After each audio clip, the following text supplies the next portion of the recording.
इतना बड़ा एक टारगेट सेट करने के बाद जहां आपका एग्जिस्टिंग टारगेट अगर पूरा नहीं हो रहा है उसमें आपने सैलरीड के रेट कम किए हैं, सुपर टैक्स में रेट कम किए हैं, 7E हमारे पास ख़त्म हो गया है, CVT में एक उन्होंने फॉरेन एसेट्स के ऊपर ख़त्म कर दिया है। Very ambitious but personally I believe that कि ये आसानी से अचीव हो सकता है, बट प्रोवाइडेड दैट कि ये सारे जो इन्फोर्समेंट के मेजर्स हैं वो एग्जिस्टिंग टैक्स पेयर पे अप्लाई ना हो। इन्फोर्समेंट की जहां बात कर रहे हैं वहां देखा कि प्लेंटीज इस जगह बहुत ह्यूज कर दी है। मैं इसको 3 कैटेगरीज में डिवाइड करता हूँ।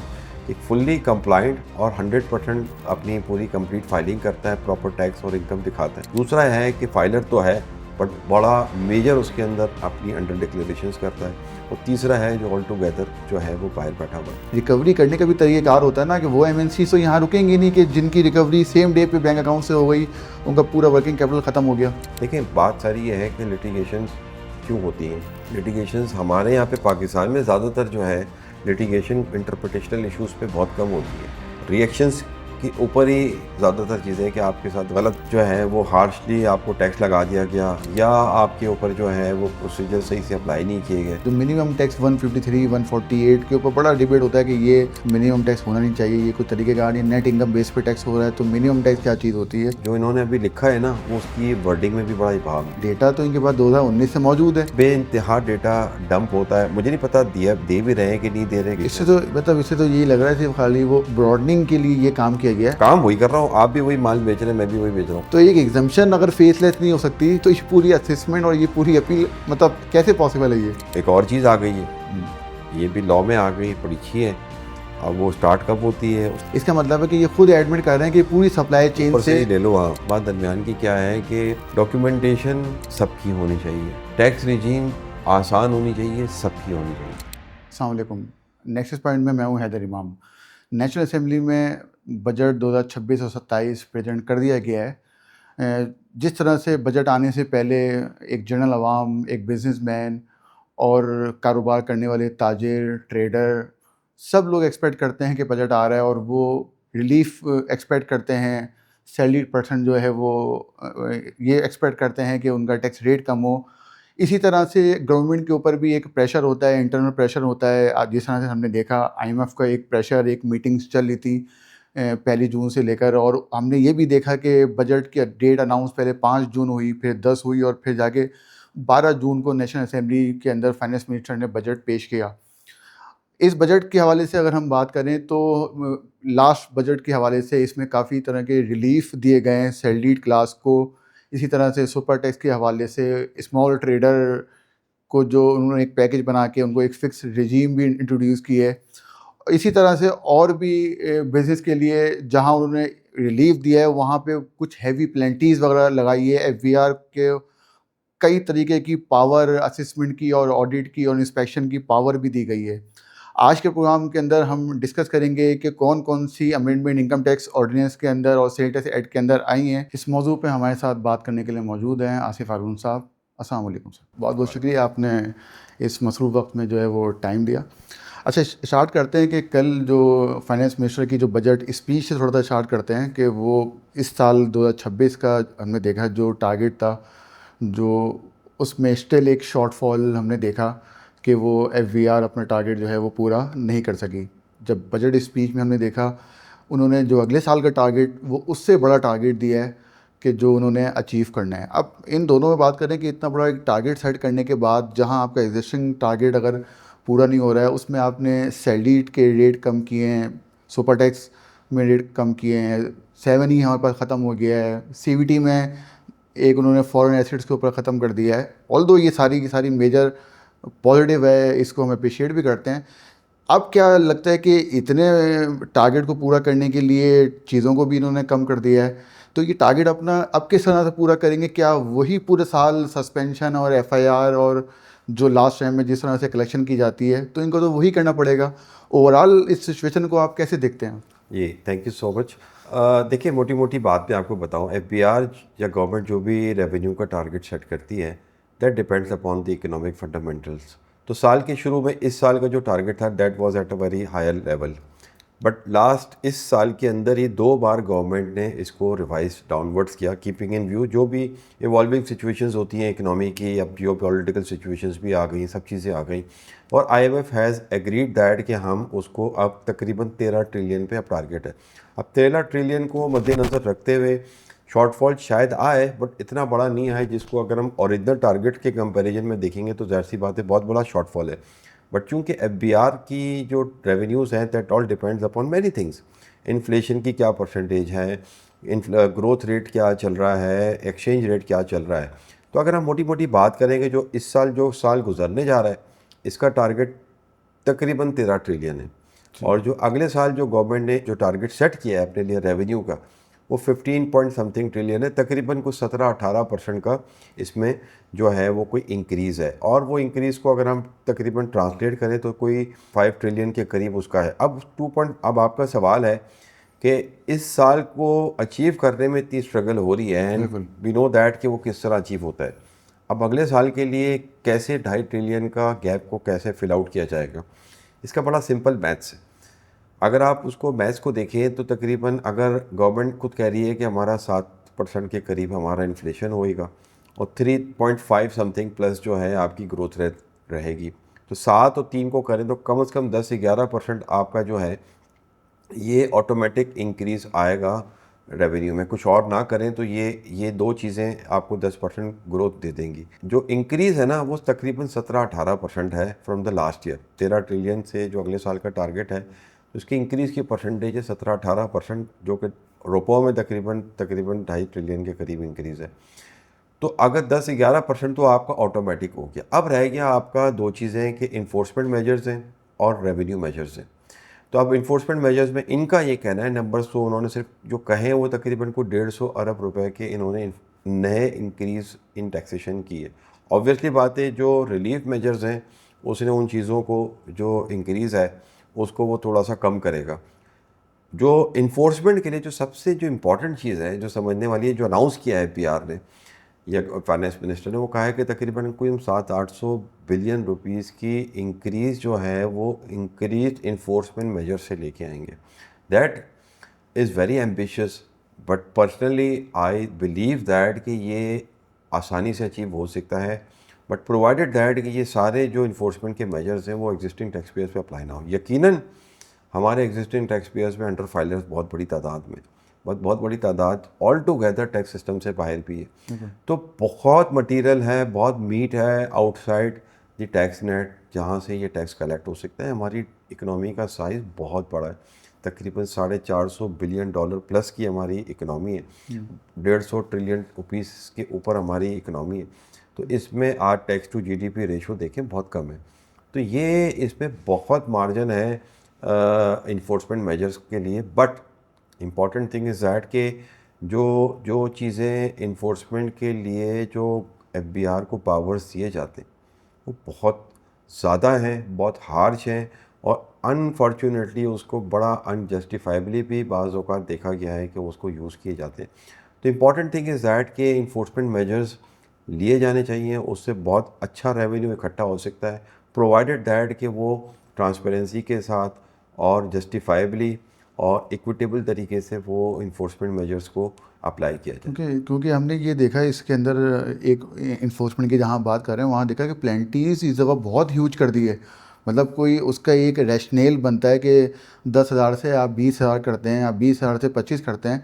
आप देखें किस तरह से उन्होंने मतलब इनके क्या आप ये भी नॉमिनल इंक्रीज है, मतलब एबनॉर्मल इंक्रीज है, जिससे तो और फिर एक पैनिक क्रिएट होगा मजीद पूरे साल। देखें ऑफिसर के पास तो एक पावर आ गई पेनल्टी लगाने की। आप देखें ना, एक कंपनी अगर रिटर्न अपना एक दिन लेट फाइल कर देती है तो उसको 1 लाख रुपये पे करना है। तो ये बड़ी कंपनी की बात नहीं करते, हम छोटी प्राइवेट लिमिटेड कंपनी की बात करते हैं, AOPs की बात करते हैं।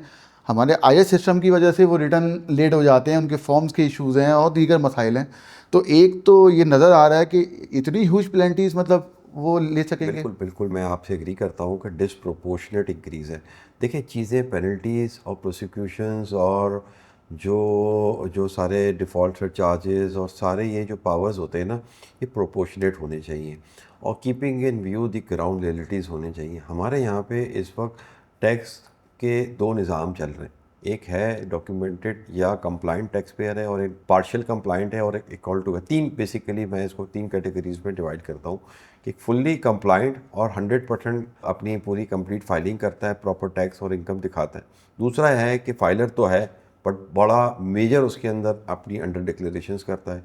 और तीसरा है जो ऑल टुगेदर जो है वो बाहर बैठा हुआ है। अब अनफॉर्चुनेटली जो चीज़ है ना, ये सेकंड और थर्ड कैटेगरी पे अप्लाई होनी चाहिए, बट अनफॉर्चुनेटली हमने देखा है कि ये just to seek more revenues from the first category which is 100% fully compliant, ज़्यादातर चीज़ें ये वहाँ अप्लाई की जाती हैं। अच्छा, दूसरा ये कि पेनल्टी और डिफ़ॉल्ट सरचार्ज के और इसके साथ साथ अब हमने देखा है कि बहुत एक्टिवली प्रोसिक्यूशन के प्रोविजंस जो हैं वो भी अप्लाई किए जाते हैं, मतलब इमीडिएटली। इनफैक्ट अनफॉर्चुनेटली जो मेरी ऑब्जर्वेशन है या जो मैंने देखा है वो ये कि मतलब tax officers jump to directly to the penalties and the prosecutions even before any first assessment is made of adjudication।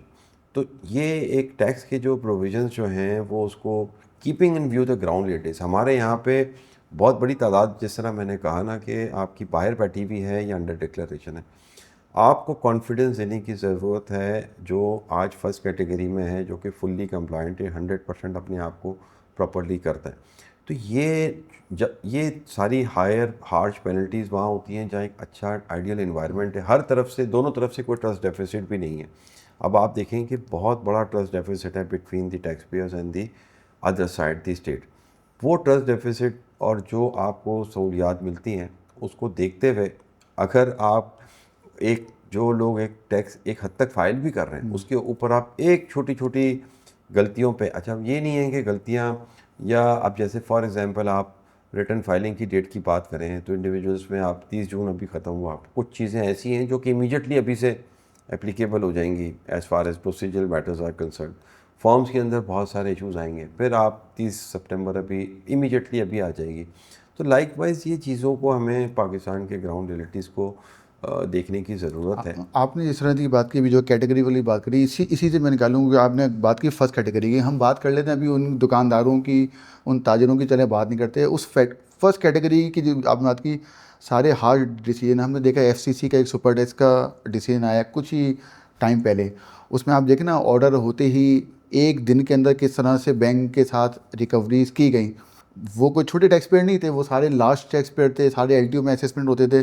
सुबह 11 बजे नोटिस आ रहा है और शाम को 4 बजे की वो कंप्लाइंस है कि आपको जमा कराना है। तो इस माहौल में तो जहां आप प्लेंटीज भी उस तरह ले रहे हैं, जहां डिफ़ॉल्ट सरचार्ज भी सुप्रीम कोर्ट इम्पोज कर रहा है कि आप रिकवर आप लोग कर लें, और वहाँ पे एससीसी के जजमेंट के बाद इस तरह से रिकवरी होगी। ठीक है, एफसीसी का एक जजमेंट आ गया, वो हम मानते हैं कि सुपर टैक्स को उन्होंने इम्पोज कर दिया। रिकवरी करने का भी तरीक़ाकार होता है ना, कि वो एमएनसी तो यहाँ रुकेंगी नहीं कि जिनकी रिकवरी सेम डे पे बैंक अकाउंट से हो गई, उनका पूरा वर्किंग कैपिटल ख़त्म हो गया। जी बिल्कुल। देखिए, हमें इसमें थोड़ा सा दूसरी साइड को भी देखने की ज़रूरत है कि जिन लोगों की रिकवरीज हुई या सुपर टैक्स गवर्नमेंट को रेवेन्यू डिले मिला, इस पर कोई शक नहीं। उस हद तक तो आप मार्जिन स्टेट को दे सकते हैं कि उन्होंने जो रिकवरीज करी, उनको जो पैसे आज से 5 साल पहले मिलने चाहिए थे वो उनको 5 साल बाद मिले। मगर ये भी देखने की ज़रूरत है कि वो टैक्स पेयर्स क्यों कोर्ट्स के, ठीक है ना, जो इतनी एब्रप्ट इन्हांसमेंट ऑफ टैक्सेस थे विद रिट्रोस्पेक्टिविटी इफ़ेक्ट्स, दैट एक्चुअली उनको बड़ा हर्ट किया टैक्स पेयर्स को। तो अनफॉर्चुनेटली उनको जाना पड़ा कोर्ट्स के अंदर।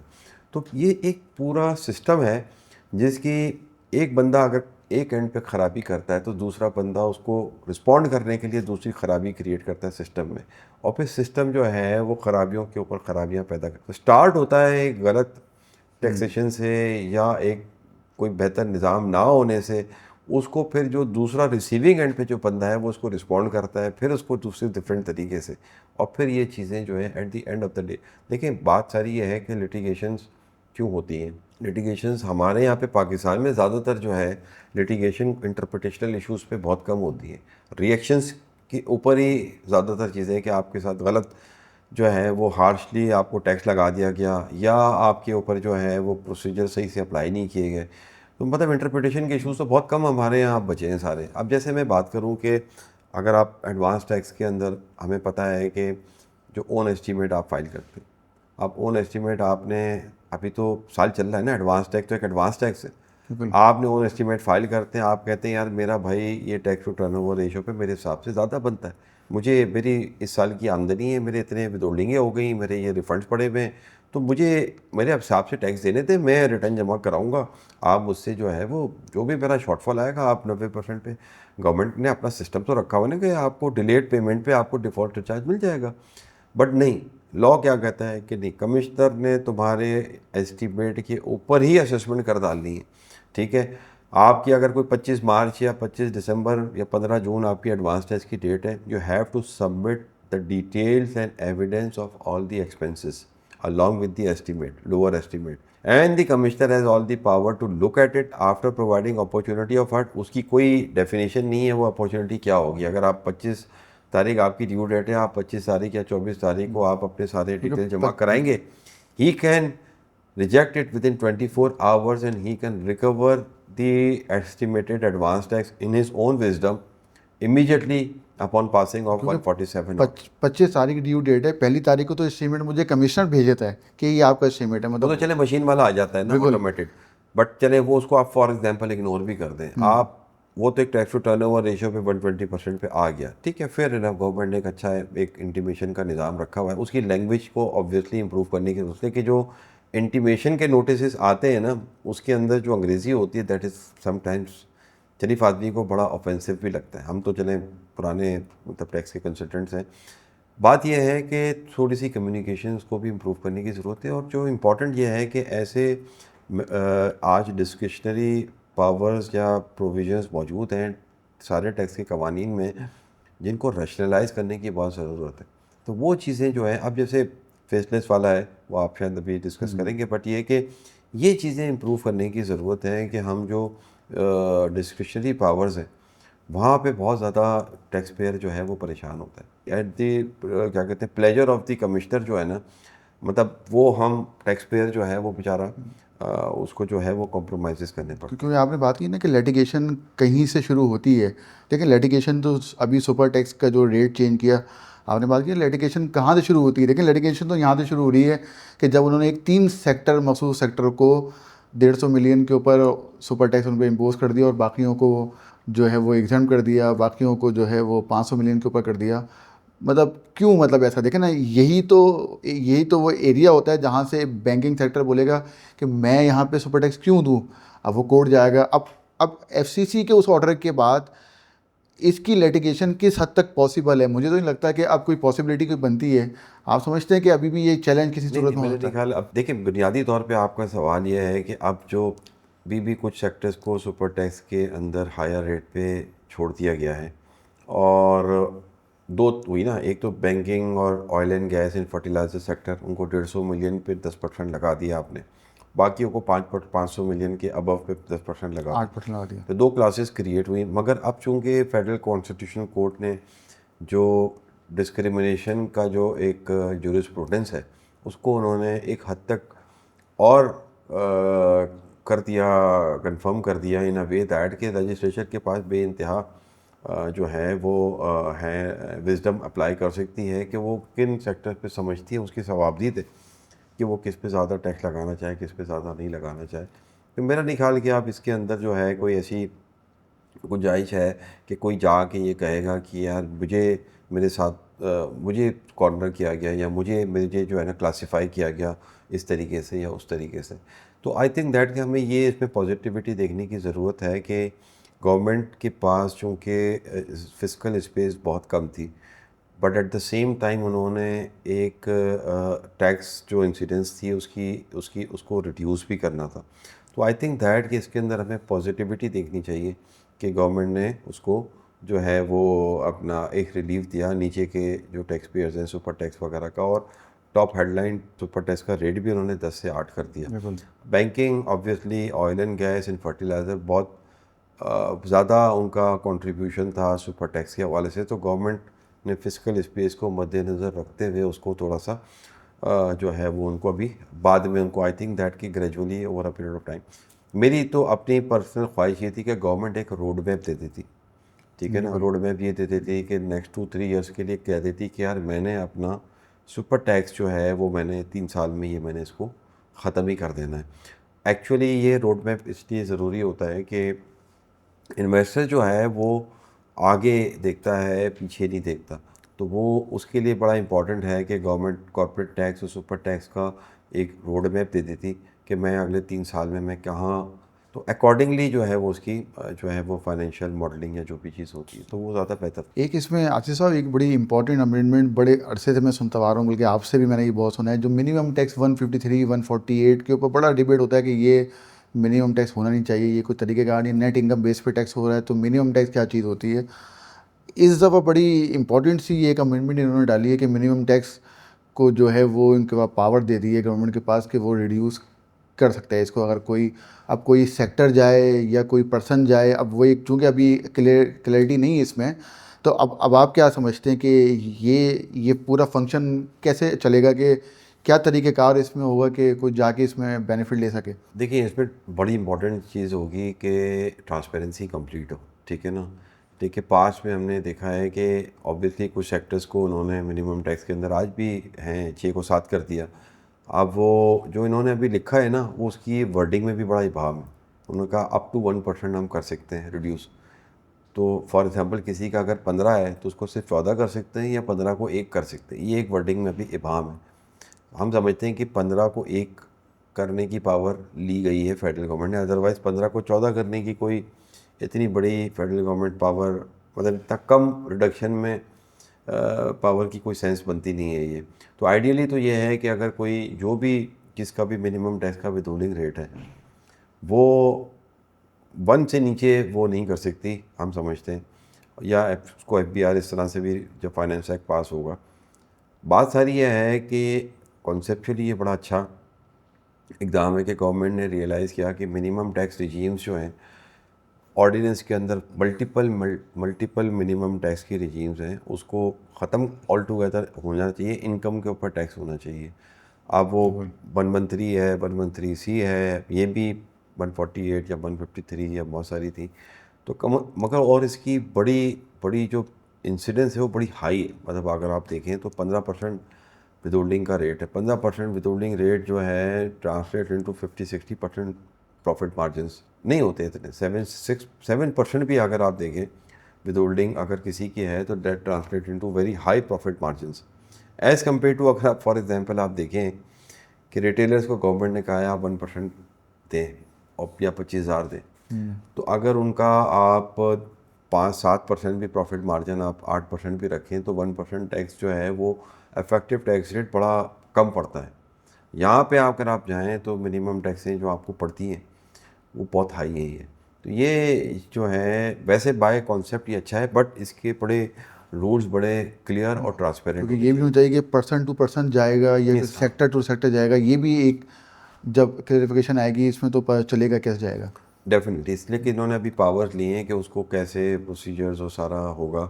कोई सेक्टर भी आएगा तो सेक्टर के अंदर कंप्लाइंस लेवल, मतलब बेनिफिट किसको मिलेगा, ये भी एक इम्पॉर्टेंट बात है कि जो सेक्टर आ रहा है उसमें बहुत सारे लोग अनरजिस्टर्ड भी होंगे, रजिस्टर्ड भी होंगे, मतलब बहुत सारी चीज़ें होंगी जो ऑल टुगेदर किसी सेक्टर को देना है या किस कंडीशंस के साथ देना है, ये भी एक इम्पॉर्टेंट है। एक अमेंडमेंट और अल्गोरिथम जो सेटलमेंट सिस्टम, अब गवर्नमेंट को बड़ा शौक है ये बार बार एक सिस्टम बेस ऑडिट और सिस्टम बेस असेसमेंट लेके आने की। अगेन ये इस सेटलमेंट वाला लेके आए कि जिसके अंदर ऑफ़र दी जाएगी और IRS के थ्रू और एक्सेप्टेंस दी जाएगी। ये तो माजी के अंदर भी हमने देखा है 122D के अंदर सेटलमेंट का, वहाँ भी आपके पास ऑप्शन था। ADRC अगर बात करें वन ऑफ एग्जाम्पल, ये भी ये सेटलमेंट का एक तरीक़ेकार है। आज तक मैंने तो नहीं देखा कि ये वाले सेक्शन, ये वाली चीज़ें पूरी हुई हैं। तो अब एक और मैकेनिज़्म लेके आना और उसको इम्प्लीमेंट करना, तो आपको क्या लगता है इसका मतलब तो ये है कि ये ऑडिट में, असेसमेंट में, इन चीज़ों में बिल्कुल नाकाम हो गए ना, कि अब ये उस पर आ रहा कि सिस्टम बेस बना। अब सिस्टम बेस में तो और मुश्किल काम है। आप देखें ना, मैं एक ऑफिसर को एक असेसमेंट में समझा रहा हूँ बैठ के, तो वो मेरी बात बैठ के नहीं समझ पा रहा, तो उस सिस्टम में मैं इसको डेटा दूंगा, वो उसको क्या समझेगा और फिर क्या ऑर्डर पास करेगा। इसकी क्या क्या पॉसिबिलिटी है कि ये नहीं देखिए इसमें थोड़ी एक चीज़ समझने की, देखिए इसमें ये डिफरेंस क्या है। जनरली आप जो है ना FBR या टैक्स ऑफिसर जब सेटलमेंट की बात करता था तो गवर्नमेंट के पास कोई डेटा नहीं होता था, ठीक है ना।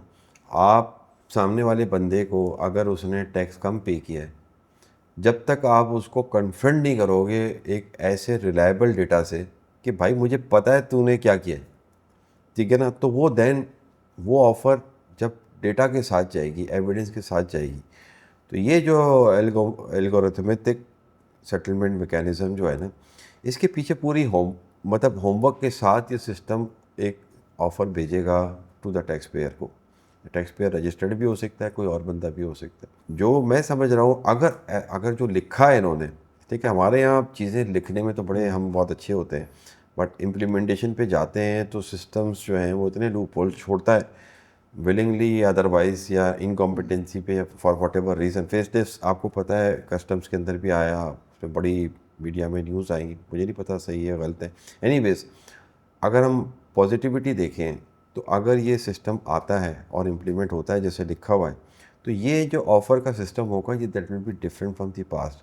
वो फॉर एग्जांपल में जो भी एक टैक्स पेयर है जिसने कम डिक्लेरेशन की है या टैक्स नहीं दिया है, उसको डेटा के साथ कन्फ्रंट करेगा, भाई तेरी बैंक स्टेटमेंट में नहीं, हमने पता है। लेकिन बात तो ये है ना कि डेटा तो इनके पास 2019 से मौजूद है, चाहे प्रॉपर्टी का हो चाहे बैंक का हो, कोई डेटा ऐसा मौजूद ही नहीं है कि जो उनके पास ना हो। उस डेटे का उन्होंने हशर 122 में 122(5) में जो किया, वो पिछले 4-5 सालों से हम उन अपीलों में देख रहे हैं। तो अब इनके पास किस किस्म का डेटा आएगा, क्योंकि अभी भी लास्ट ईयर जो प्रोविज़न आई है कि बैंक एफवीआर को दे सकता है, एफवीआर बैंक को डेटा दे सकता है, वो तो अभी भी मौजूद है। तो अब ऐसा कौन सा डेटा एफवीआर के पास आएगा कि जिससे ये सिस्टम चल सकेगा? ये थोड़ा सा आप बिल्कुल ठीक कह रहे हैं। 2019 या 20 से ही बहुत सारे इदारे इंक्लूडिंग बैंक्स डेटा देते रहे हैं। जो महसूस ये होता है कि एफबीआर के पास वो डेटा रिसीव करने के बावजूद एफबीआर के सिस्टम इतने कोहेरेंट या इतने कैपेबल नहीं थे कि वो उस डेटा या इंफॉर्मेशन को एक्शनेबल इंफॉर्मेशन में कन्वर्ट कर सके। प्रॉपर्टी का भी डेटा आता है सर, मतलब बिजली डिस्कोज और ये सारे भी बताते हैं कि यार मेरे पास कौन इंडस्ट्रियल कंज्यूमर्स हैं, मतलब बेइंतहा डेटा डंप होता है। मुझे नहीं पता दिया दे भी रहे हैं कि नहीं दे रहे, किस क्वालिटी का दे रहे हैं, बट कानून में तो बड़ा क्लियर है कि डेटा जा रहा है और शायद जा भी रहा है, और अभी तक हम सब देख भी रहे हैं कि वो उसकी कोई एक्शन या रिएक्शन, ऐसा एक्शनेबल इन्फॉर्मेशन में वो कन्वर्ट नहीं हो पा रहा। और हमें जो टैक्स ऑफिसर कन्फ्रंट करता है वो बड़ी मतलब इतना इफेक्टिव नहीं होती वो कन्फ्रंटेशन। वो सिर्फ एक कोर्सिव चीज़ें ज़्यादा उसके ऊपर वो करने की कोशिश कर रहा होता है रादर देन कि उसको एक कन्फ्रंट करे। एनीवेज, जो इसमें जो जो दिखा हुआ है वो ये कि आपने देखा होगा 165A(b) या पता नहीं वो भी कोई लाए हैं, जो इन्फॉर्मेशन होगी जो बैंक्स और फाइनेंशियल इंस्टीट्यूशंस और ईएमआई का मतलब है कि जो भी इवन आपके डिजिटाइज किस्म के जो करेंसी की जो ये एंटिटीज़ होंगी जो काम करती हैं, they will transmit the data in a fully digitise form, ठीक है, विद एवरीथिंग, जो भी ओपनिंग क्लोजिंग बैलेंस ये वो सब चीज़ें, उसको पीक एंट्रीज वगैरह। तो लगता ये है कि गवर्नमेंट ने अपना होमवर्क करके ही ये लॉ लेके आए और वो डेटा जाएगा डिजिटाइज मैनर में, और जो उसको सिस्टम पीछे इसको इसको कन्वर्ट करेगा, वो पूरा एक इनविजिबल एक होगा जो कि कोई एक टैक्स पेयर को नहीं पता होगा कि ये किधर से क्या हुआ क्या नहीं हुआ। तो उम्मीद तो ये की जाए, ये बड़ा अच्छा इकदाम है, मैं समझता हूँ कि ये बड़ी ज़रूरत है, because we all know that के बहुत सारे जो अंडर डिक्लेरेशंस हैं या नॉन फाइलर्स हैं, they exist in the very verifiable form, मतलब वो बड़े मज़े से प्रॉपर्टीज़ भी ख़रीदते हैं, वो बड़े मज़े से ट्रैवलिंग भी करते हैं, वो बड़े मज़े से बहुत बड़ी बड़ी शादियाँ या गैदरिंग्स या उनके जो एक्सपेंसेस होते हैं, लग्जरी लाइफस्टाइल्स होते हैं, गाड़ियाँ होती हैं, बैंक अकाउंट्स अब तो बड़े धड़ल्ले से जो है वो खोल के उसमें पैसे डालते भी हैं, पैसे निकालते भी हैं, बट वो अनफॉर्चुनेटली उनको कोई नहीं उसके ऊपर एक्शन हो रहा। उम्मीद यही है कि सारा डेटा अब जो जाएगा तो बस ये नई ट्रक की बत्ती ना हो। आपकी बात बिल्कुल ठीक है कि ये कोई पहली बार ऐसा नहीं है कि गवर्नमेंट ने कहा हो कि अब मेरे पास इन्फॉर्मेशन आएगी तो अब मैं ये अब कर लूँगा, पहले नहीं। पहले भी भाई ये बहुत सारे वादे किए गए थे। अच्छी बात है, हम एक कंप्लाइंट टैक्स पेयर हैं, हमें पता है कि हमें आज 40% या 50% टैक्स हमसे सिर्फ इसलिए लिया जा रहा है कि एक दूसरा मेरा पड़ोसी है या रिश्तेदार है या हमारी सोसाइटी में बहुत सारे लोग हैं, अगर वो अपनी आमदनी, अपने ख़र्चे, अपने एसेट बेस, अपने लाइफस्टाइल के ऊपर अगर प्रॉपर टैक्स दें तो मेरा टैक्स आधा हो सकता है। ये सोसाइटी में अवेयरनेस क्रिएट करने की ज़रूरत है और ये गवर्नमेंट को चाहिए या पीआर को चाहिए कि एजुकेशन करे अपने टैक्स पेयर्स की और सोसाइटी की, कि आप उन लोगों के को देखें और बताएं कि ये सब चीज़ें देखें ना। मतलब मुझे समझ नहीं आती कि ये, अगर हम फॉर एग्जांपल रियल एस्टेट की बात करें, तो आप कराची की बात करें, हज़ारों की तादाद में आज बड़े बड़े टावर्स या रेजिडेंशियल या कमर्शियल प्रोजेक्ट्स बन रहे हैं। किसी को नहीं पता उसके लिए ज़मीन किसने ख़रीदी, उसका ठेकेदार कौन है, उसका इन्वेस्टर कौन है। आखिर में जाके 236 के और सी के पीछे जाते हैं। असल गेम तो उससे पीछे है। सही बात है। मतलब वो तो जब तक 236 के और सी तो फाइनल एंड कंज्यूमर को जाके जब प्रोजेक्ट डिलीवर होने जा रहा होता है, जब तक तो सारी कार्रवाई करके सब चले चुके होते हैं। तो वहाँ से आप स्टार्ट करें ना। आज पूछे ना उनको, क्यों नहीं है पीआर के लोगों को पता चलता है कि यार ये इतनी बड़ी ज़मीन है, वो किसने खरीदी, उसके एओबी के पार्टनर्स कौन है, वो नक्शा किसने अप्रूव कराया, उसका ठेकेदार कौन है, वो ठेकेदार भी पार्टनर है उसके अंदर। फिर उसके अंदर इन्वेस्टर्स आते हैं जो फाइनल लीज से पहले निकल जाते हैं। तो मतलब ये चीज़ें देखने की ज़रूरत है। तकरीबन 6.5 से 7 करोड़ जो है वो बैंक अकाउंट रिपोर्ट किए जा रहे हैं अभी पिछले जी कुछ दिनों के अंदर। उनमें से सिर्फ 60-65 लाख जो है वो फाइलर हैं। आप देखें, अब आप देखें ना कि इतना बड़ा गैप है, इतने बैंक अकाउंट मौजूद हैं। और यही सही 15.5 करोड़ के करीब बैंक अकाउंट्स हैं 2022 से लेके 2000, अगर पिछले 3-4 साल में अगर आप देखें, बैंक के डिपॉजिट जो हैं वो को 22-23 ट्रिलियन से 36 ट्रिलियन पे पहुंच गए। तो सब फिनोमिनल ग्रोथ। अच्छी बात है, बैंकिंग सिस्टम में लोग आ रहे हैं, मगर वो भी देखने वाली बात है कि इसमें आने के बाद अगर वो कंप्लाइंट नहीं है, इतनी बड़ी इकनॉमी की साइज़ है, तो टैक्स टू जीडीपी रेशो क्यों कम है। तो वो दैट मीन्स दैट के लोगों के पास जो नॉन कंप्लाइंट टैक्स पेयर्स हैं उनको कोई डर नहीं है। कोई ये डर बात नहीं सारी है। है, इंपॉर्टेंट ये है। वो इसकी डर क्यों नहीं है, वो डर ही पैदा करने की ज़रूरत है। उसमें एफबीआर भी इन्वॉल्व है, या एफबीआर की भी रिस्पॉन्सिबिलिटी है, और सोसाइटी एट लार्ज की भी रिस्पॉन्सिबिलिटी है। वो देखे ना जाके कि कौन बंदा है जो जिनकी शादियों में कोई 50-50 20-20 करोड़ रुपए की शादियाँ हो रही हैं, कि घर उनकी उनकी 15-15 दिनों तक दफ़्तर चल रही हैं। अभी फॉर एग्जांपल अगर आप बात करें, इस बड़ी ईद पे बात करें, 1 ट्रिलियन रुपीज़ की बताएं।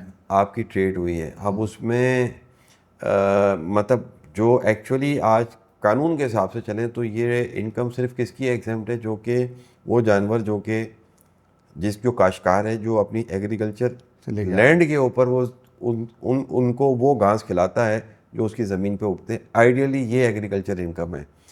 इसके अलावा पूरी जो ये चेन, ट्रेड है ना, ये पूरी चेन है पूरी हाँ, वहाँ से जो। अब आपने हमने सबने देखा टीवी पे, मीडिया पे, सोशल मीडिया पे, कि ये एक एक्स्ट्रा वेगेंजा जो चलता है, जिसमें जो है वो जो जो पूरी जो नज़र आती है इसमें, जो वॉल्यूम और जो जो इसमें पैसा नज़र आता है, तो वो बिहार को क्यों नहीं नज़र आता, मुझे ये समझ नहीं आई। और देखें ना, वो ये तो वहाँ पे तो एक अलग बात है, चलो नज़र नहीं आता, लेकिन जहाँ ये ट्रेडर की बात करते हैं, यहाँ तो साफ साफ नज़र आता है। जहाँ 40 से 45 लाख ट्रेडर हैं, दुकानदार हैं, ये जिसके लिए ये पहले ताजिर 2 स्कीम लेके आए थे, वो बुरी तरीके से हो गई, फ्लॉप हो गई।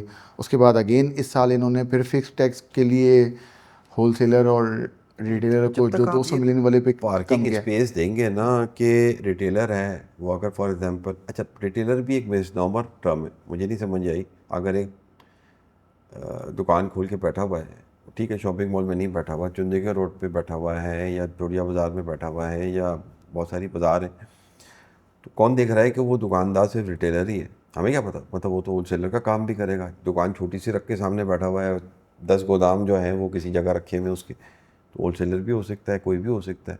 अब वो कमा रहा है, कैश में भी कमा रहा है, बैंक अकाउंट में भी कमा रहा है, सब चीज़ों के तरीके से उसके बाद पैसे आ रहे हैं। जब वो कमाता है, उठा के 4 प्रॉपर्टी ले लेता है, सीजनल कमोडिटी ट्रेडिंग में इन्वेस्ट कर देता है। मतलब आप कमोडिटी ट्रेडिंग की आप डेटा निकालें, आप कौन है इसमें इन्वेस्टर, कौन जो है वो, मतलब वो जो है, जो सब्जियां हैं, या आलू है, या टमाटर है, या चावल है, या गंदम है, जो उगती है और सीज़न 2-3 महीने का एक टाइम आता है जिसमें बाइंग होती है और फिर उसके बाद सेलिंग हो जाती है, तो कौन ख़रीदता है? क्या आपका ज़मींदारी बेच रहा है? नहीं, ये सारे वो लोग हैं जिनके पास ये सारे पैसे हैं, जो साल भर मुख्तलिफ सीजन्स के अंदर मुख्तलिफ चीज़ों के अंदर अपने पैसे लगा रहे होते हैं। कब जो सीज़न आता है तो कमोडिटी ट्रेडिंग में चले जाएगा, फिर कोई सीज़न आएगा तो रियल एस्टेट में डाल देगा, कोई सीज़न आएगा तो आपकी ये बड़ी ईद के उसमें कोई कर देगा, तो ये क्योंकि ये जो फिक्स टैक्स जो स्कीम है, ये मतलब देखे ना, ये लेके जो आए हैं 200 मिलियन की अच्छी बड़ी अमाउंट होती है टर्नओवर, जिनको उन्होंने 1% का 20 कह के crore is a big amount. 200 million पे 1% वो दे के, और वो ऑडिट से भी बाहर हो वन गया वो। परसेंट तो वो मर्जी है तो देगा। वो अगर दुकान के वो कहे मेरी मेरी टर्नओवर इतनी थोड़ी है, मैं तो 25,000 रुपये दूंगा, तो नहीं, 25,000 रुपये की तख्तियाँ लगी होगी हाँ दुकान नहीं, के बाहर। लेकिन बात है कि वो क्यों देगा? आपने उसको रास्ता तो दे दिया ना कि आपको पीओएस लगाने की ज़रूरत नहीं है। अगर पीओएस उसको नहीं लगा हुआ तो मुझे बताएं, आप और मैं कैसे एक बंदे को देख सकते हैं कि नहीं उसकी ये इनकम नहीं कितनी है? नहीं ये मैं आपको बताऊं, ये मैंने पहले भी मैं बहुत बार हम कह चुका हूं कि देखिए, ये हम जाते हैं उन रिटेलर की सेल पकड़ने के लिए, ये गलत है। मतलब वो कभी भी नहीं बताएगा अपनी सेल, मगर वो किसी ना किसी से तो माल ख़रीद रहा है ना। तो जो उनको माल बेच रहा है उनसे आप कहीं तो जाके सेल्स टैक्स या रजिस्टर्ड पर्सन की चेन टूटती है ना। जहाँ टूट रही है, आगे अनरजिस्टर्ड परचेजर बैठा हुआ है, उसकी आप इंफॉर्मेशन 236G और H में क्यों मौका दिया हुआ है कि आप बल्क में डेटा डाल दें? क्यों आपने सिस्टम में ऑप्शन रखा हुआ है कि सेल्स रिटर्न में आप बल्क में अनरजिस्टर्ड की एंट्री डाल दें? सिर्फ 4% देने के बाद। तो वो आपने रख दिया, वो ब्रेकिंग, वो वहाँ से अगर आप इंफॉर्मेशन लेते लेते हर एक की अनरजिस्टर्ड पर्सन की परचेजेस की डिटेल जब आ जाएंगी तो ऑब्वियसली उसकी खुद ब खुद सेल्स के नंबर आ जाएगा। तो उनको जब तक आप डेटा से कन्फ्रंट ही नहीं करेंगे कि भाई तू रिटेलर है, हमें पता है ये तेरी इतनी परचेजेस हैं। अभी तो आज 236G और H की अनरजिस्टर्ड की परचेजेस जो हैं वो मैक्सिमम 2.5% विदहोल्डिंग है। वो करवा के, मगर उसको पता है कि मैंने अपना आता पता नहीं बताना मैंने, तो वो बर्डन जो है वो रजिस्टर्ड जो सेलर है ना, मैन्युफैक्चरर है 236G और H का, वो अल्टीमेटली बर्डन उसी के ऊपर है। तो ये जो इकोनॉमी में आपने एक बैरियर लगा दिया था कि इसके बाद वाली इकोनॉमी जो है ना, इसको हमने जो है वो सिस्टम से बाहर रखना है या डॉक्यूमेंट नहीं करना। क्योंकि अगर तो उस ये एक हम ये पॉलिसी है।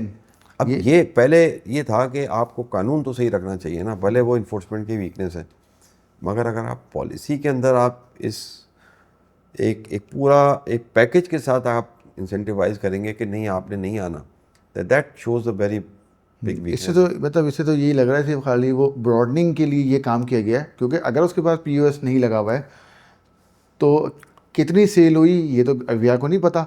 अब वो 25,000 रुपये दे के या 1% अपनी मर्जी से दे के सिर्फ एनटीएन लेके और रिटर्न फाइल करके फाइलर तो बन जाएगा। मुझे तो ब्रॉडली यही लग रहा है कि वो ब्रॉडनिंग ऑफ टैक्स के लिए, नंबर ऑफ फाइलर को बढ़ाने के लिए, शायद आईएमएफ की कंडीशन है उसको मीट करने के लिए ये किया है। इनका तय आपस में अगेन यही हो गया है कि सिर्फ एनटीएन लेके जीरो का रिटर्न फाइल करके फाइलर बनना है और मामला चल रहा है देखिए, आगे। अब मुझे वो बताएं कि अगर कोई Tier 1 का रिटेलर है, वो तो 20 करोड़ से नीचे भी है फॉर एग्जांपल, मगर वो किसी एक अच्छे उसमें बैठा हुआ है, एसी वाले शॉपिंग उसमें बैठा हुआ है, या उसने अपनी दुकान पे डेबिट क्रेडिट मशीन लगा दी, तो वो तो Tier 1 बन जाता है ना, रिगार्डलेस ऑफ द टर्नओवर। बिल्कुल। तो अब एक आप जस्ट इमेजिन दैट कि आपके पास आप बैठे हुए हैं उस वाली शॉपिंग मॉल में जहाँ पे मशीन लगी हुई है, या उसमें क्रेडिट या कार्ड किसी चेन मशीन में है। बैठे हुए हैं आप, और मैं बैठा हुआ हूँ, काम वही कर रहा हूँ, आप भी वही माल बेच रहे हैं, मैं भी वही बेच रहा हूँ। तो आप मैं दे रहा हूँ आपका मतलब, आप फॉर एग्जांपल उसमें बैठे हुए हैं Tier 1 में, वही माल वही टर्नओवर, टैक्स रेट आप पे फुल है 50%, मेरे पे 1 है। तो ये जो डिस्क्रिमिनेशन है ना, ये असल डिस्क्रिमिनेशन है। क्योंकि इसके ये इन्हीं इन्हीं चीज़ की जो असेसमेंट, जो ये फेसलेस असेसमेंट और फेसलेस जो अपील है, आप जैसे बता रहे हैं कि कस्टम में पहले से मौजूद है, तो क्या तरीक़ेकार इसका होता है ये फेसलेस? क्योंकि हमारे यहाँ तो फेसलेस, अगर ऑल्दो टैक्स पेयर की बड़ी ख्वाहिश थी, कंपनीज़ की बहुत ख्वाहिश थी कि हमें ऑफिसर के सामने नहीं बैठना, कोई एक ऐसा सिस्टम होना चाहिए कि हम मिले बगैर हमारी असेसमेंट हो। तो ये तो हमने देखा है कि एक एग्जम्पशन सर्टिफिकेट बगैर जाए आपको नहीं मिल सकता, जो कि लॉ में मौजूद है कि 15 दिन में एग्जाम्पशन नहीं मिले तो वो डीम अप्रूवल उसकी हो जाती है। तो एक एग्जाम्पशन अगर फेसलेस नहीं हो सकती तो इस पूरी असेसमेंट और ये पूरी अपील मतलब कैसे पॉसिबल है ये? देखते हैं क्या करती है गवर्नमेंट। अब मतलब पॉसिबल तो है, ऐसा नहीं है कि पॉसिबल नहीं है, एंड दे कैन स्टार्ट। ये नहीं होगा कि सब जगह हर जगह हो जाएगा apply. I think that will start from the major, मतलब जो टैक्स पेयर्स की साइड्स पे होगा। बट मैं समझता हूँ कि ये उल्टा है। मतलब हमें वहाँ ज़रूरत नहीं थी, जो कैटेगरी 1 जिसकी हम फुल्ली कंप्लाइंट टैक्स पेयर्स की बात कर रहे हैं, उनको फेसलेस असेसमेंट की ज़्यादा ज़रूरत नहीं है। फेसलेस असेसमेंट की ज़रूरत है जो वो रिटेलर जिनकी आप बात कर रहे हैं, या थर्ड कैटेगरी या सेकंड कैटेगरी के लोग हैं। तो ये देखने वाली बात है कि किसी शहर से स्टार्ट करते हैं, किधर से स्टार्ट करेंगे, ये स्टार्ट हो भी पाएगा कि नहीं, देखिए ये अभी ये तो डेट, ये सब चीज़ें इसके अंदर बताई जाएंगी ना। अभी तो सारा एक कॉन्सेप्ट आया है, उसका तो पूरा अब इन्होंने आगे बजट के, जिस तरह लास्ट ईयर भी आपने देखा होगा बिहार ने या गवर्नमेंट ने पावर लिए थे कि यार आपके पास, आप गाड़ी नहीं खरीद सकेंगे, आप प्रॉपर्टी नहीं कर सकेंगे अनलेस के वो आपके पास एक प्रॉपर उसकी वो हो, अमाउंट्स जो आपके पास रिटर्न में इतनी डिक्लेयर्ड है, you have a capacity to enter into certain economic transactions और not.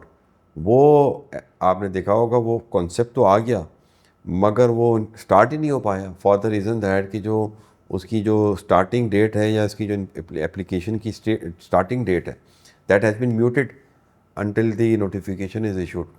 Notification has not yet been issued. एक और चीज़ आ गई है, ये भी लॉ में आ गई, बड़ी अच्छी है। अब वो स्टार्ट कब होती है, उसके क्या सारे सिस्टम कैसे बनते हैं। जो इन्फोर्समेंट का जो इनका फेलियर है ना, वो तो इसी से नज़र आ रहा है। आप देखें ना, थर्ड शेड्यूल में इन्होंने कितने सारे आइटम उसमें ऐड किए, आप देखें ना। इसका मतलब है कि ये खुद एडमिट कर रहे हैं कि पूरी सप्लाई चेन से ही ले लो, हाँ, पूरे सप्लाई से इम्पोर्टर से ले लें और जाके मैन्युफैक्चरर से ले लें, वही इनके बस में है, वही इन्होंने लगा दिया। पूरी चेन में ये खुद नाकाम हो गए कि हम उनसे ले सकते ही नहीं ना। इनको तो सारे आइटम को जाके थर्ड शेड्यूल में मतलब डाल देना चाहिए, फिर तो बात ही ख़त्म। अगर टैक्स ही चाहिए। बिल्कुल आप सही कह रहे हैं। और अभी मतलब आप ये देखें कि इन्होंने जो टाइम ऑफ सप्लाई में पता नहीं प्रोविज़न डाली है, उसकी बड़ी अजीब सी उसकी, मतलब वो एक तो इसकी पॉजिटिव इंटरप्रिटेशन तो चलो ठीक है कि यार अगर आपका फैक्ट्री में माल बन गया और जिसको माल बेचा है वो नहीं उठा रहा, तो आपके पास पड़ा हुआ है, तो that should be subject to sales tax.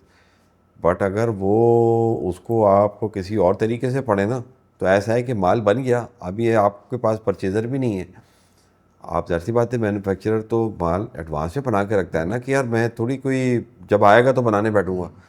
तो आखिर फैक्ट्री में माल बन के पड़ा हुआ है और वो जिस तरह पहले सिगरेट में होता था या बहुत सारी जगहों पर होता था कि इंस्पेक्टर आता था, वो कहता भाई तूने माल बना लिया ना, तो इनवॉइस काट दे, मुझे टैक्स दे दे, अब तू बाद में बेचता रहना जिसको भी बेचना है, या तुम्हें तो पता है किसको बेचोगे, तो अभी से इनवॉइस काट दे।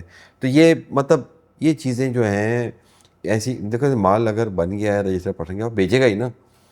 तो चलो थोड़ा टाइमिंग की बात है, ऐसी क्या आफत है, जल्दी है क्या, मतलब अब डिपेंड करता है इसके पीछे क्या इसकी रैशनल है, किस जगह जाके ये प्रॉब्लम इनको प्रैक्टिकली हुई और उससे वो लॉ को सही करने की कोशिश कर रहे हैं। हमें ये भी बहुत बार हमने अमेंडमेंटों का देखा है कि एक्चुअली वो सिस्टम की ख़राबी को लेजिस्लेटिव अमेंडमेंट से सही करने की कोशिश करते हैं।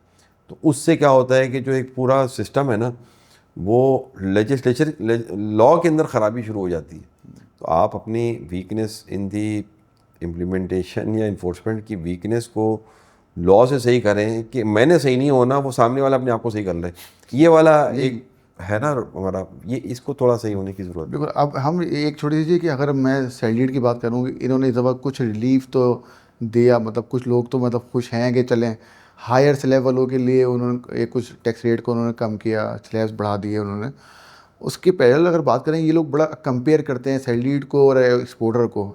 इस दफ़ा बड़ा एक्सपोर्टर का भी एक होता शोर था कि उनको कुछ रिलीफ दिया जाएगा। वो कुछ रिलीफ दिया तो, लेकिन वो रिलीफ कैसे दिया, मतलब कि वो 1% अगर मैं बात करूँ, वो चार्जेबिलिटी थी एक्सपोर्ट के ऊपर, और 1% एडवांस टैक्स में से कलेक्ट कर लेते थे, वो 2% कर लेते थे। वो कह रहे हैं मैं 2% को 1.25 कर दिया। अब मेरा सवाल ये है कि जब वो 1% मिनिमम था, तो उस वक्त 113 का भी तो 1.25 ही था। तो इसका मतलब है कि 1.25 तो पहले भी था। तो इस ये भी कुछ एक थोड़ी क्लैरिटी यहाँ पे होनी चाहिए। अब देखिए वो एक अभी अभी आज से पहले एक इंटरप्रिटेशन का इशू था कि एक्सपोर्टर की मिनिमम टैक्स 1 थी या 1.25 थी। इस पे दो व्यूज़ हैं, ठीक है। एक्सपोर्टर्स आर वेरी क्लियर कि हम 1 में ही थे मिनिमम टैक्स पे, हम पे 1.25 नहीं लगता था। तो वो एक पुरानी स्टोरी तो अपनी जगह पेंडिंग रहेगी, बट जिस तरीके से अमेंडमेंट की है ना, उससे लगता ये है कि एक्सपोर्टर्स की पुरानी बात शायद ठीक थी, और वो पहले 1 था जिसको 1.25 किया गया है। तो पास की तो जो भी 1 साल का रिटर्न है 25 का और जो 26 का फाइल होगा, तो उससे 1% है या 1.25 है, बट आगे से तो उन्होंने सीधा कर दिया इसको कि भाई अब तुम्हारा मिनिमम 1.25 है और 1.25 ही बैंक में कलेक्ट हो जाएगा 154 में, दैट्स इट। जो देखें ये बात वैसे भी ये शायद इन्होंने इसलिए लाए थे, जब लाए थे 24 में 1+1 का निज़ाम, कि उनको ये था कि एक्सपोर्टर्स मिनिमम में तो आ गए, मगर वो रिटर्न मतलब वो आएगा ही नहीं, वो अपने 1% से दिखाने के लिए एक्सेस, तो हम इसका 1% एक्स्ट्रा काट लेते हैं, और रिफ़ंड लेने जब आएगा ना मैं उसको वहीं पकड़ लूँगा। तो अब हुआ ये है कि वो रिफ़ंड के तो रिटर्न्स हमने दाखिल किए। अच्छा, एक्सपोर्टर्स ने क्या कहा कि यार हमें तो चाहिए थी फाइनल टैक्स रिजीम। तो अब हम गवर्नमेंट को बताएंगे कि यार देखें आप फाइनल को ले आएँ, अदरवाइज़ तो ये हमने इतने रिफ़ंड खड़े कर दिए। तो अब ये फ़िलहाल एक बीच का अच्छा रास्ता गवर्नमेंट ने निकाला कि यार रिफ़ंड की सिचुएशन को भी ख़त्म कर दिया ताकि एक फाइनेंशियल पिंच जो है वो ख़त्म हो जाए, but at the same time normal tax regime इन्होंने रखी है। अब इस पर दो राय हो सकती है कि नॉर्मल टैक्स रिजीम होनी चाहिए, थियोरेटिकली यस सबके लिए होनी चाहिए, किसी की भी फाइनल नहीं होनी चाहिए, but at the same time exporters कहते हैं कि यार हमने एक्सपोर्ट की मार्केट में कॉम्पीट करना है, हम उधर जाके लड़ाई लड़ें, पीछे से हमें FBR की टांगे खींच रहा है, हमारी नोटिस पे नोटिस आ रहे हैं, तो we will not be able to focus it. तो आप हमसे ज़्यादा टैक्स ले लें मगर फाइनल कर दें। तो मतलब ये दो चीज़ें अलग अलग हैं। अब क्यों वो कह रहे हैं एक्सपोर्टर, वो कह रहे हैं यार हमें पता है, हमने अगर किताबें दिखाएंगे तो हमारा FBR ने 1% की जगह 2% कर देना है, 4% कर देना है। तो बात सारी ये है कि बात दरमियान की है। बात दरमियान की क्या है कि डॉक्यूमेंटेशन सबकी होनी चाहिए, टैक्स रिजीम आसान होनी चाहिए, सबकी होनी चाहिए, बात सारी है। बस एक मेरा आखिरी छोटा सा सवाल बस है, एक इनहेरिटेंस प्रॉपर्टी के ऊपर एक बड़ा एक छोटा सा एक कल से चल रहा है कि उसकी क्लैरिटी का पहले 37 के अंदर उसकी फेयर मार्केट वैल्यू के ऊपर वो कॉस्ट बन जाती थी जब इनहेरिटेंस प्रॉपर्टी मिलती थी। वो जब सेक्शन 2021 या 22 में जब ख़त्म हो गया तो उसके बाद फिर वो सेक्शन 79 से कॉस्ट उसकी मिल जाती थी कि जो डोनर के पार्ट पे कॉस्ट है वही एज इट इज़ यहाँ पे डोनी के हाथ में आ जाती थी। अब इन्होंने एक दोबारा से ला के वो 76 के अंदर जो कॉस्ट वाले एलिमेंट में कह दिया कि जो FBR की फेयर मार्केट वैल्यू होगी 68 के तहत। अब ये तो दोनों जगह पे कॉन्ट्रीब्यूट बात नहीं करी कि मैं 79 में जाके कॉस्ट को लूँ। अगर मैं 79 में जाके कॉस्ट को लेता हूँ तो देने वाले की जो कॉस्ट है वो मेरी कॉस्ट है, लेकिन अगर इस अमेंडमेंट को देखूँ तो वो तो ये कह रहा है कि देने वाले की जो आज फेयर मार्केट वैल्यू है FBR की वो मेरी कॉस्ट है। तो ये अगेन अब उन्होंने 76 में लिख के जो ट्रांसफरी है ना, वो स्पेसिफिकली जो उनके लॉ में लिख दिया इन्होंने जाके, तो आई थिंक दैट कि अब ये कोई वो पुराना देखें हुआ क्या था कि पहले इससे पहले 37 पता नहीं 38(4)A या पता नहीं जो था, 37 तो उसमें उसमें ये लिखा हुआ था कि यार हर बहुत सारी सिचुएशन थी गिफ्ट भी थी, तो वो एक्चुअली वो मिसयूज होता था। फिर उन्होंने पूरा ही ख़त्म कर दिया, उन्होंने कहा यार भाई 79 ही चलेगा। तो 79 मीन्स कि प्योर टैक्स न्यूट्रलिटी चलेगी। न्यूट्रलिटी का मतलब है कि इन सिचुएशंस में न्यूट्रलिटी होगी तो समझ लें कि कुछ भी नहीं हुआ, यानी मीनिंग देयर बाय दैट कि कॉस्ट और जो उसकी सारी नेचर थी वो सेम रहेगी।